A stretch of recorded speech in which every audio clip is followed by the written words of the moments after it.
ঐতিহ্যময় একটি জায়গা, যে এইখানে এই বহদ্দারহাটে গৌসুল আজম মেজবান্ডারের বেলায়েতের বাগানের এক মহান সূর্য হুজুর গৌসুল আজম মেজবান্ডার ইশাদ সুফি সৈয়দ আহমদুল্লাহ কিবলা কাবা কদ্দাস সিরহুল বারির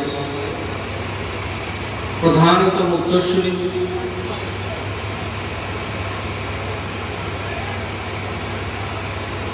গৌসুল আজম বিল বিরাসত কুতুবুল আকতাব শাহ সুফি সৈয়দ গোলামুর রহমান মেজবান্ডারিকুল্লাহ কাবা, যাকে এই জগৎ বাবা ভান্ডারী নামে চিনে থাকে এক নামে, এই মহান হস্তি এই বহদ্দারহাটে উনি যখন চট্টগ্রাম শহরে পড়াশোনা করতেন, তখন এই বহদ্দারহাটে ওনার জায়গায় থাকতেন একটি বাড়িতে। সেই বাড়িটির নামটি আমার ঠিক এই মুহূর্তে মনে পড়ছে না, কিন্তু এই এলাকাতে অবস্থান করছেন এবং আজ পর্যন্ত এই টাঙ্গার মধ্যে ওনার সেই খানকা শরীফ, এই হুজরা শরীফটি এখনো প্রিজার্ভ করা হয়েছে। তোমার ধরনের জন্য এই এলাকা, এই বড়দারহাট এলাকা আমাদের জন্য একটি অত্যন্ত গুরুত্বপূর্ণ একটি জায়গা। তো সেই পবিত্র আমাদের মাঝভান্ডারীদের জন্য স্মৃতিধন্য এই এলাকায় আজকের এই মা শুকরিয়া আদায় করছি। আলোচকবৃন্দ, আমাদেরকে আপনারা একটা সুন্দর জিনিস শুনেছেন, সুদীর্ঘ আলোচনা হয়েছে। আসলে আর গৌসুল আজম মেজবান্ডারের পরিচয় হয়েছে, বিশ্বের শামসুল ভান্ডারের পরিচয় হয়েছে, এবং এই মহান আল্লাহর ওলিগণের সাথে আল্লাহ রসুলের যে সম্পর্ক এবং মহান আল্লাহ রাব্বুল ইজ্জতের সাথে এই মহান হাসিগণের সম্পর্কের যে বৈশিষ্ট্য এবং এই সম্পর্কের ভিত্তিতে তারা এই দুনিয়ার জন্য যে নিয়ামক রূপে এসেছিলেন তার পরিচয় আমরা পেয়েছি। তো আমি শুধু ধন্যবাদ জানানোর জন্য দাঁড়িয়েছি। আসলে এটুকুই বলবো যে মাঝভান্ডারী কেন যায়, মাঝভান্ডারী ব্যবস্থা কেন যায়, আউলিয়া কেরামের সংস্রব কেন প্রয়োজন, এই মাঝভান্ডারীর যে শিক্ষা এটি কি? আমি বলবো যে মাঝভান্ডারী শরীফের যে শিক্ষা আমাদের সমাজে, আমাদের পরিবারে, আমাদের এই প্রতিটা এলাকায় যেমনটি বিভিন্ন স্তরের মানুষ আছে, শিশু আছে, বালক আছে, যুবক আছে, বৃদ্ধ আছে, পুরুষ আছে, মহিলা আছে, বিভিন্ন চিন্তাধারার যোগ্যতা সম্পন্ন ব্যক্তি আছে। তেমনি করে মাঝভান্ডার দরবার শরীফের শুধু নয়, ইসলামকে চেনার জন্য, বোঝার জন্যও একটি পর্যায় আছে।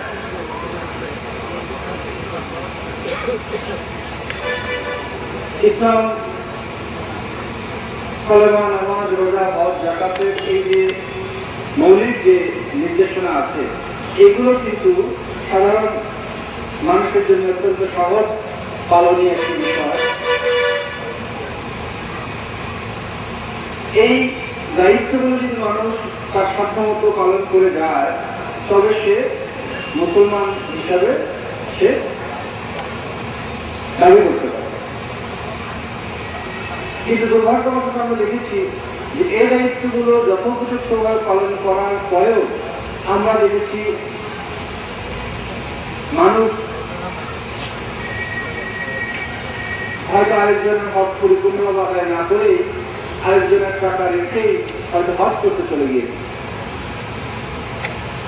এই ঘটনাগুলো খুব দুর্লভ নয়।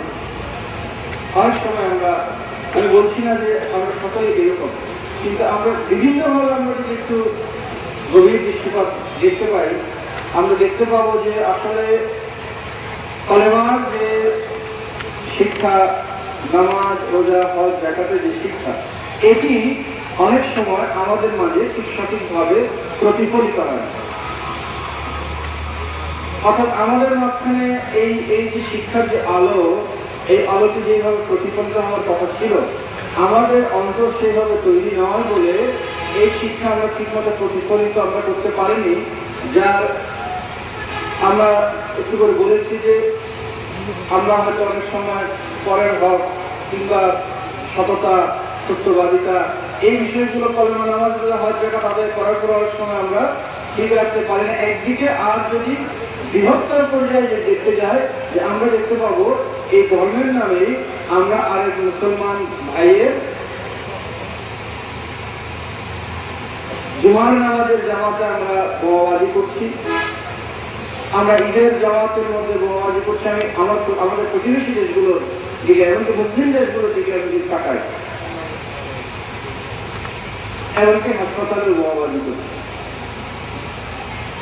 এই যে কাণ্ড জ্ঞানহীন, এই যে কাণ্ড জ্ঞানহীনতা ইসলামের নাম, এই বিষয়গুলো আমাদেরকে গ্রাস করেছে মূলত একটা ইসলামকে সত্যিকার ভাবে বুঝতে পারার অজ্ঞতার কারণে। যারা করছে এই সমস্ত অপকর্মগুলো আমরা যদি খুব নিবিড়ভাবে দেখি, আমরা দেখতে পাবো যে তারাও হয়তো তাদের মতো করে এক ধরনের সব উদ্দেশ্য নিয়ে তারা এগুলো করছে।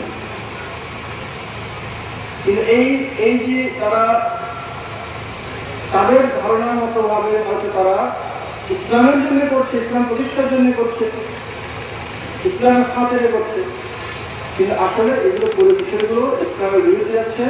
কারণ মানবতার বিরুদ্ধে যাওয়া মানে ইসলামের বিরুদ্ধে যাওয়া। এই যে প্রতিটি পর্যায়ে এই যে ইসলামের যে শিক্ষা, ইসলামের ইবাদত বন্দেগীর যে প্রতিফলন, এটি আমাদের মধ্যে যে আবরণের কারণে, আমাদের ভেতরকার যে আবরণের কারণে এই শিক্ষা আমাদের মধ্যে উপযুক্তভাবে প্রতিফলিত হতে পারে না। আউলিয়া কেরামের কাছে আমাদের যাওয়ার এই উদ্দেশ্য হচ্ছে সেই শিক্ষা যাতে আমরা সেই আবরণ ছড়িয়ে যে ইবাদত বন্দেগীর মধ্যে যে ইখলাস এবং এর যে অন্তর্নিহিত যে হাকিকত, এই শিক্ষাটি যাতে আমরা হয়তো উচ্চশিক্ষিত হতে না পারি, কারণ সবাই উচ্চশিক্ষার সুযোগ লাভ করতে পারে না, সবাই অনেক বেশি বই পুস্তক পড়ে অনেক বেশি জ্ঞান অর্জন করা সুযোগ হয় না। আরবি ফার্সি বই কিংবা সাধারণ বাংলা বই অনেক বেশি বেশি বই পড়ার সুযোগ বেশিরভাগ মানুষের হয়। কিন্তু আউলিয়া কেরামের কাছে, আউলিয়া কেরামের সোহবত দরবারে পাকগুলোতে আমাদের আসা যাওয়া এই জন্যই যে আল্লাহ রাব্বুল আলামিন আমাদেরকে বারে বারে বলেছেন যে তোমরা চারিদিকে তাকাও, তোমরা তো আল্লাহর নিদর্শন দেখতে পাও।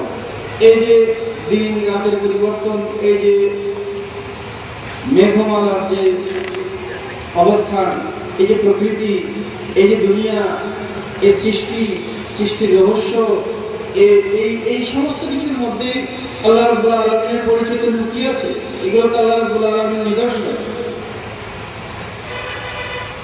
আমরা সাধারণ মানুষেরা এই নিদর্শনগুলো থেকে সবসময় আল্লাহ রাব্বুল আলামিনের পরিচয়, কারণ পরিচয় যদি পাওয়া না যায় তাহলে মানাটা মানুষের জন্য কষ্টকর হয়ে যাবে। এই পরিচয়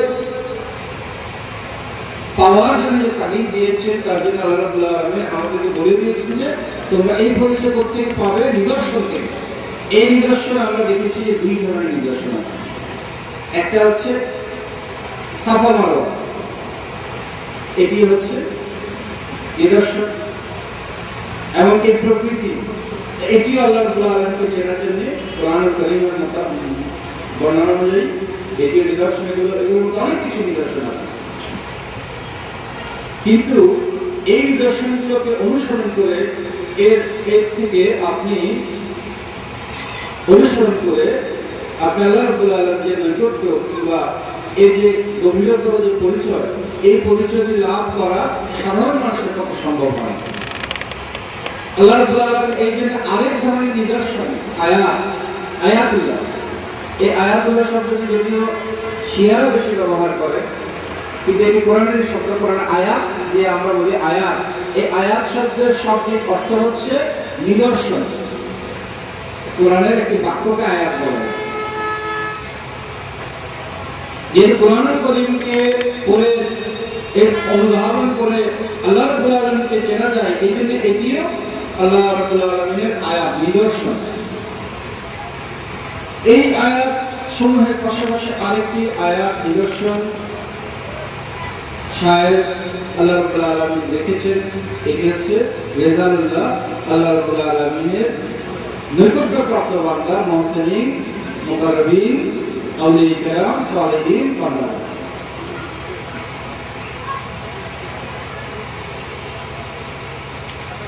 এই বান্দাগণ আল্লাহ রাব্বুল আলামিনের নৈকট্য অর্জনের মাধ্যমে তারা এমন ব্যক্তিত্ব অর্জন করেন যে তারা তাদেরকে দেখা মাত্র, তাদের সামান্য কথা শুনে মানুষের মনের মধ্যে এমন পরিবর্তন এসে যায়, তাদেরকে দেখে মানুষ ইসলাম যে আত্মসমর্পণ, নিজেকে অবনত করে দেওয়া, এই চেতনায় মানুষ এত সহজে পৌঁছে যেতে পারে।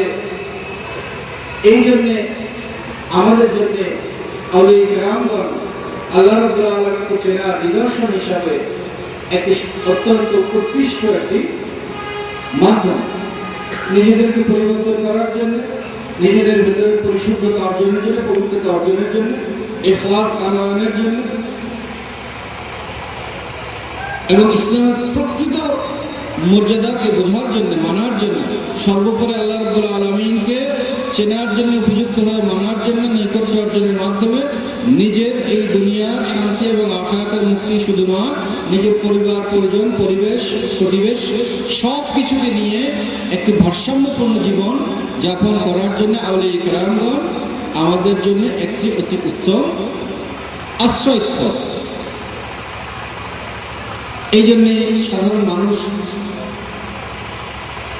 সবাই যে সব কিছু একেবারে বুঝে গিয়েছে, অনেক চিন্তা ভাবনা করে গিয়েছে তা নয়, কিন্তু বুঝে যাক আর না বুঝে যাক, আউলিয়া কেরামগণের দরবারে গেলেই মানুষ কিন্তু শান্তি পেয়েছে।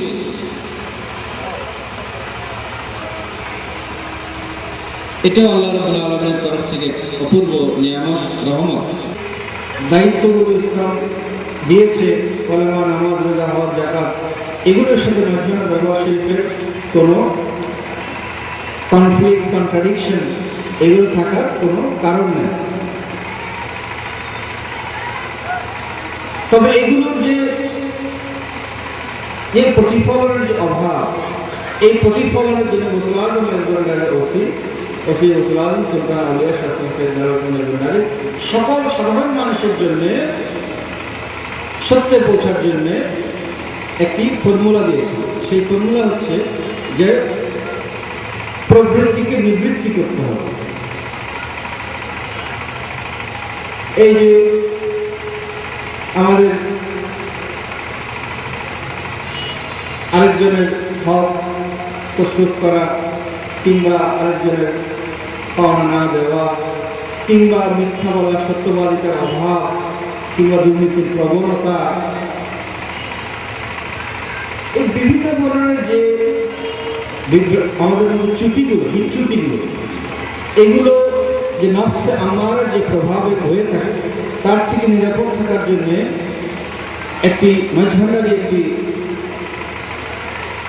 পথ আমাদেরকে বলে দেওয়া হবে, তুমি এই দিকে তুমি খেয়াল রেখে তুমি তোমার জীবন যাপন করবে, তোমার ধর্মীয় জীবন যাপন করবে, তাহলে তুমি তোমার আত্মিক পথে, রুহানি পথে তুমি উন্নতি অর্জন করতে পারবে। তিন ভাগ।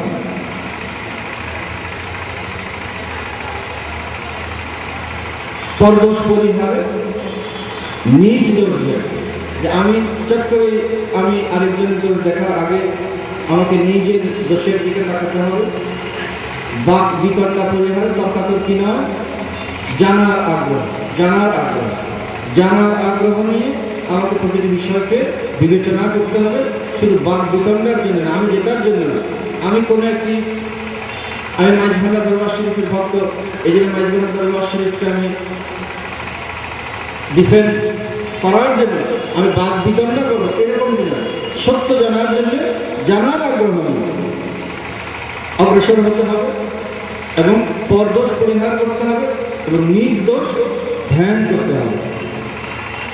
নিজের দোষ ধ্যান করার কথা বলা হচ্ছে, কারণ আমাদেরকে মুরাকাবা করে আল্লাহ রাব্বুল আলামিনের হুরিয়ত হাসিল করার আগে আমাদেরকে মুহাসাবা করতে হবে, আমাদেরকে হিসাব করতে হবে। হিসাব আমাদেরকে নিজেদের ভুল ত্রুটিগুলোর একটি অঙ্ক মেলাতে হবে।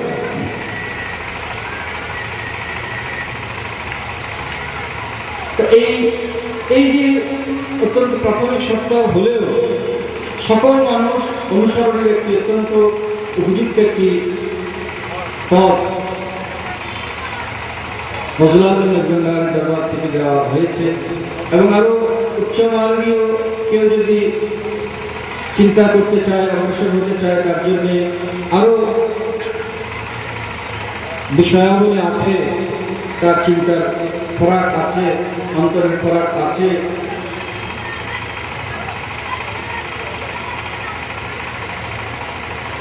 আমরা অত্যন্ত সৌভাগ্যবান যে বেলায়েতের আল্লাহ রাব্বুল আলামিন বেলায়েত মানে হচ্ছে নৈকট্য, বন্ধুত্ব। এই নৈকট্যের আল্লাহ রাব্বুল আলামিনের সাথে যে নৈকট্যের যে সম্পর্ক, এটিকে বেলায়েত বলা হয়। বেলায়েতের সর্বোচ্চ মকাম যাকে বলা হয় কুরুনে সালাসা পর্বে সালফে সালেহিনের পরবর্তীতে গৌসুল আজমিয়তের যে মর্যাদা, আল্লাহ ওলিদের মধ্যে যে সর্বোচ্চ মোকাম তবকা, এই বেলায়েতের গৌসুল আজমিয়তের তাজধারী একজন মহান ওলি আমাদের এই চট্টগ্রামের জমিনে এসেছেন। এবং তারই বদৌলতে আমরা দেখেছি যে 360 আউলিয়া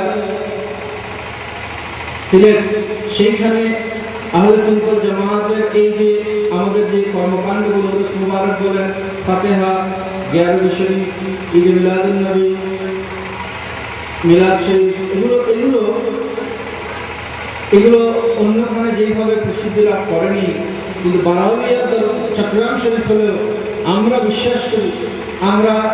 এটা বিশ্বাস করি যে হুজুর গৌসুল আজম মেজবান্ডারী শাহ সুফি সাইয়্যিদ আহমদুল্লাহ কাবা কদ্দাসাল্লাহু সিররুল বারির আবির্ভাবের কারণে, অবস্থানের কারণে আল্লাহ রাব্বুল আলামিন এই চট্টগ্রামের উপর এই অশেষ নিয়ামত দিয়েছেন।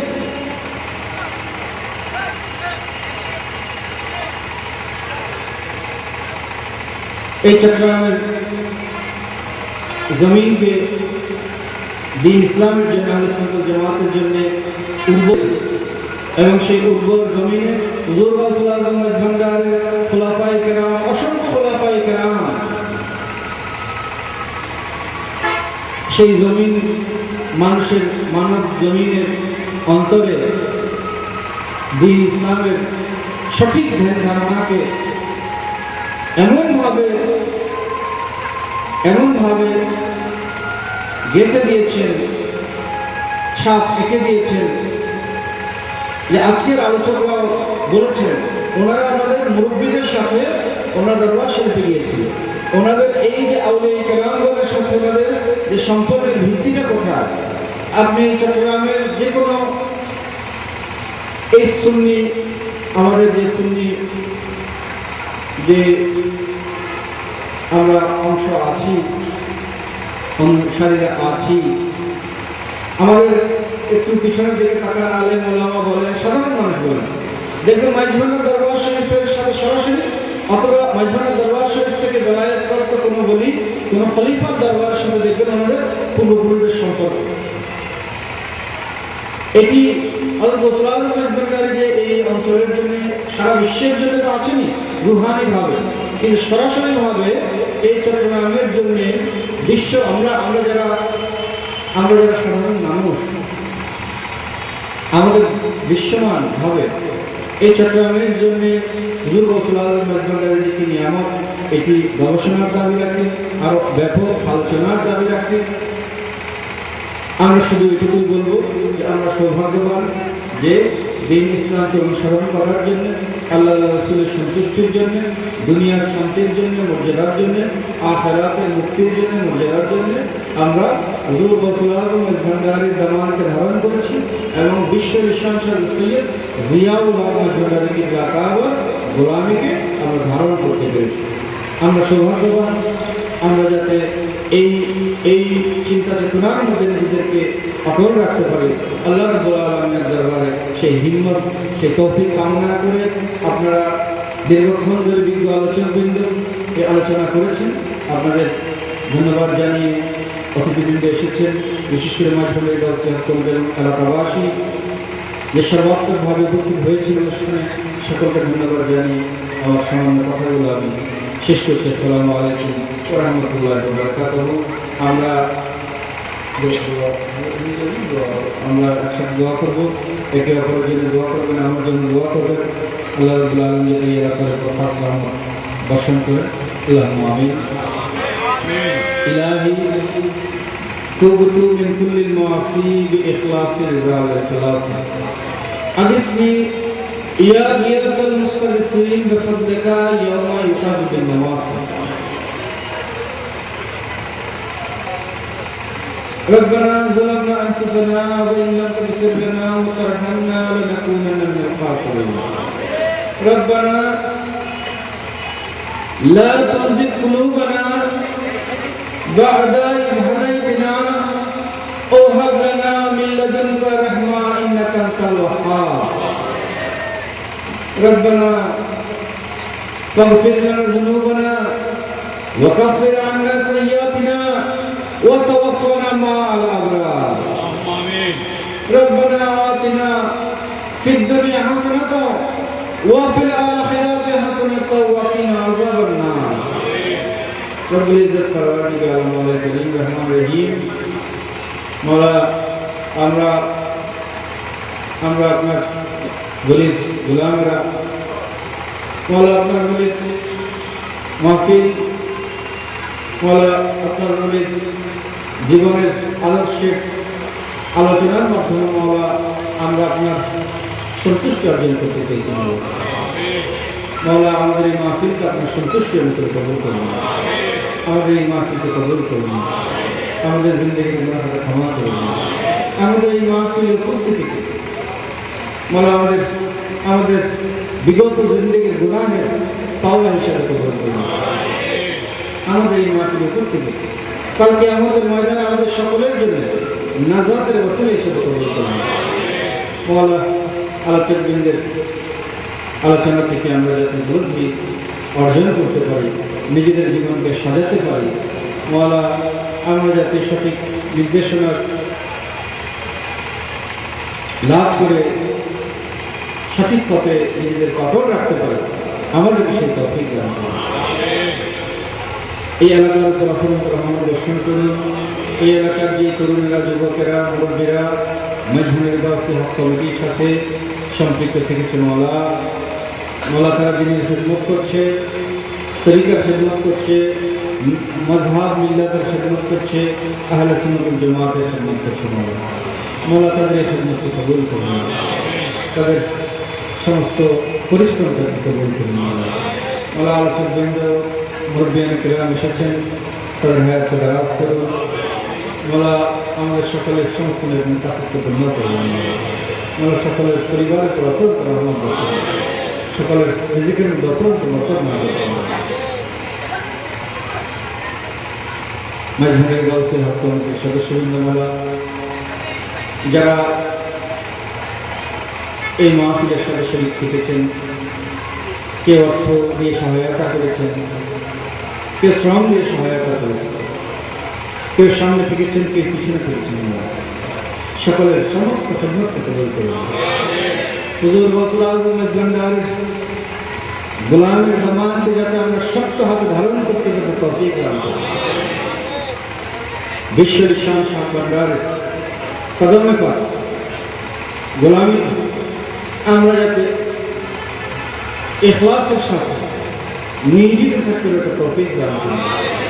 আমাদের ঈমানের মধ্যে পরিপূর্ণতা দান করুন, আমাদের আমলের মধ্যে পরিপূর্ণতা দান করুন, আমাদের পিতামাতার খেদমত নসিব করুন। মৌলা আমাদের বিভিন্ন জন বিভিন্ন বিপদ নিয়ে, বিভিন্ন দুঃখ কষ্ট নিয়ে মৌলা হাত তুলেছেন, সকলের মৌলা আপনি বেহতর অবগত আছেন, অন্তরাকে শান্তি দান করুন। পরিবার পরিজন সন্তান সন্ততি নিয়ে মৌলা প্রাউলি আমি গোলামের মাধ্যমে মৌলা হালাল রিজিকের মাধ্যমে মর্যাদার সাথে এই দুনিয়ার জিন্দগি অতিবাহিত করে কাল কিয়ামতের ময়দানে মৌলা একটি মর্যাদার জিন্দগি যাতে আমরা লাভ করতে পারি না তৌফিক দান করুন। সমস্ত বিভ্রান্তি থেকে আমাদের হেফাজত করুন।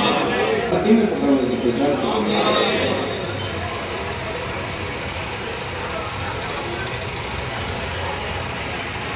اللهم اغفر لنا فإنك خير الغافرين اللهم ارحمنا فإنك خير الراحمين اللهم احفظنا فإنك خير الرازقين اللهم انصرنا فإنك خير الناصرين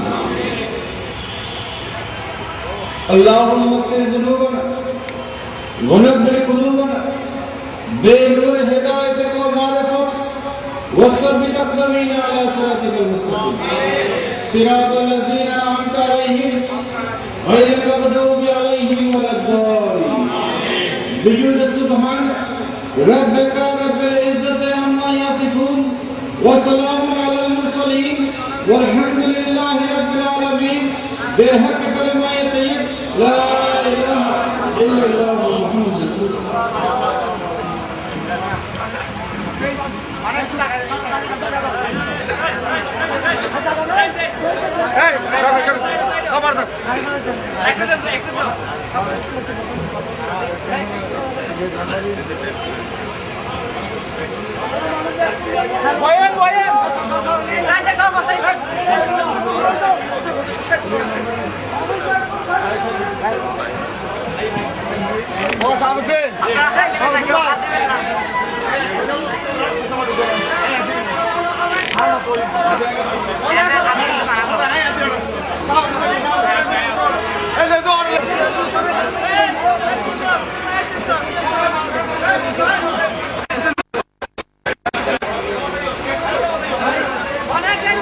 Bye.